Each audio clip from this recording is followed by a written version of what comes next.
ভারতের পশ্চিমবঙ্গ এবং আসামে মুসলিম জনগোষ্ঠীর ওপর নিপীড়ন ও তাদেরকে মাতৃভূমি থেকে বাস্তুচ্যুত করার করুণ চিত্র উঠে এসেছে যুক্তরাষ্ট্রভিত্তিক জনপ্রিয় সংবাদ মাধ্যম পাবলিক ব্রডকাস্টিং কর্পোরেশন পিবিএসে। চলতি বছরের মার্চে প্রকাশিত গণমাধ্যমটির সংবাদ বিশ্লেষণে বলা হচ্ছে, ভারতের প্রধানমন্ত্রী নরেন্দ্র মোদী নির্বাচনে জয়ী হওয়ার পর দেশটির পূর্বাঞ্চলীয় রাজ্য পশ্চিমবঙ্গ ও আসামে মুসলিমদের ওপর দমন-পীড়ন শুরু হয়েছে। পিবিএসের ডকুমেন্টারিতে রমজান নামের আসামের এক ভুক্তভোগী বৃদ্ধের করুণ কাহিনী তুলে ধরা হয়েছে।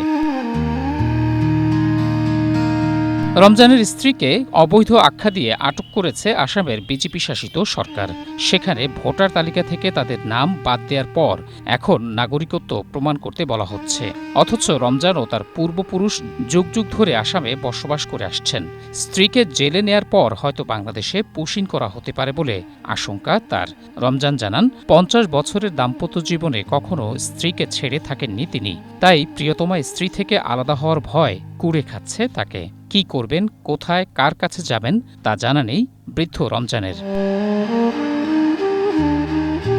নিরাপত্তার আশঙ্কায় নিজের ছবি প্রকাশেও ভয় পাচ্ছেন। রাষ্ট্রহীন হয়ে পড়ার ভয়ে তাড়িত এই বৃদ্ধ। ইউনিটি প্রোডাকশনস ফাউন্ডেশনের সহায়তায় চালানো পিবিএসের অনুসন্ধানে উঠে আসে কিভাবে আসাম ও পশ্চিমবঙ্গে মুসলিমদের বিরুদ্ধে বিদ্বেষ ছড়িয়ে সহিংসতা উস্কে দেয়া হচ্ছে। বিতর্কিত নাগরিকত্ব আইনের মাধ্যমে বাংলাদেশ সীমান্তবর্তী রাজ্যগুলোতে মুসলিমদেরকে বাস্তুচ্যুত করা হচ্ছে। প্রজন্মের পর প্রজন্ম ধরে বসবাস করা মুসলিমদেরকে মাতৃভূমিতে নিজেদের অস্তিত্ব প্রমাণের জন্য এখন লড়াই করতে হচ্ছে।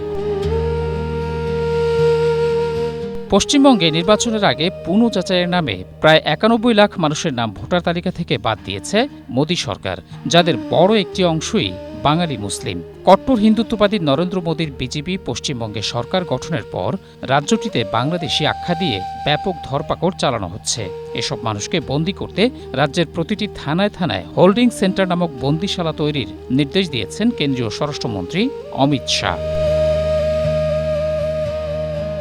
বন্দী হয়ে মানবেতর জীবনের ভয়ে অনেকেই বাংলাদেশে আসার জন্য সীমান্তে জড়ো হচ্ছেন। তাদেরকে বিভিন্ন সীমান্ত দিয়ে পুশিনের চেষ্টা করছে ভারতীয় সীমান্তরক্ষী বাহিনী বিএসএফ।